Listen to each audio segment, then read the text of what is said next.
السلام عليكم ورحمة الله وبركاته. بسم الله والحمد لله والصلاة والسلام على خير رسول الله سيدنا محمد وعلى آله وصحبه ومن والاه. بنرحب بحضراتكم معانا النهارده في حلقة جديدة من برنامج اوعى تكون منهم. معادنا النهارده مع صفة جديدة من صفات المنافقين. تعالوا نشوف ايه هي.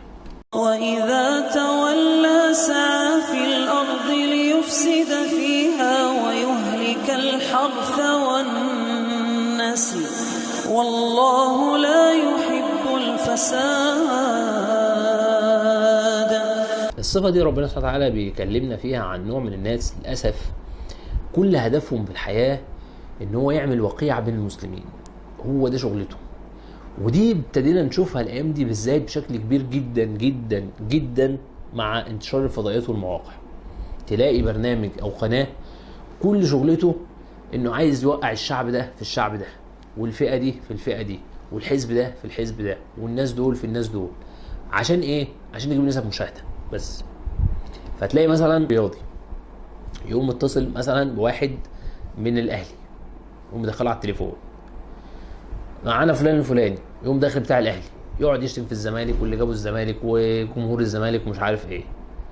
فجمهور الزمالك يبقى متضايق ومش عارف ايه وايه، وابتدوا كلهم يتابعوا البرنامج. تاني يوم معانا فلان من الزمالك، تقول ايه على الاهلي؟ ده الاهلي ده كذا وابن كذا وابوه كذا وجمهوره كذا ومش عارف ايه. فيبتدي جمهور الاهلي تابع البرنامج عشان يشوف بتاع الاهلي هيرد.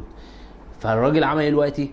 الراجل خلى بتاع الاهلي شتم في الزمالك وبتاع الزمالك شتم في الاهلي، وجمهور الاهلي والزمالك الاثنين اتفرجوا على البرنامج، والبرنامج جاب اعلانات ودخل له فلوس. بس عملت ايه؟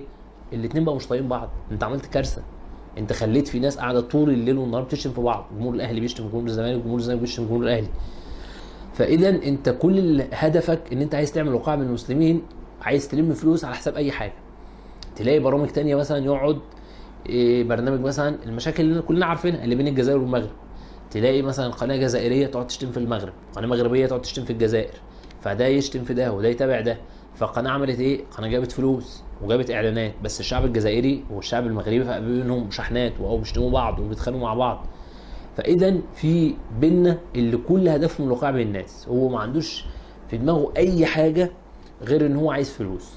الفلوس تيجي منين؟ نسب مشاهده. نسب مشاهده تيجي بقى الناس تتخانق، تحب بعض، تكره بعض، تموت بعض، ولا يفرق معاه اي حاجه، عادي جدا ولا عنده اي مشكله.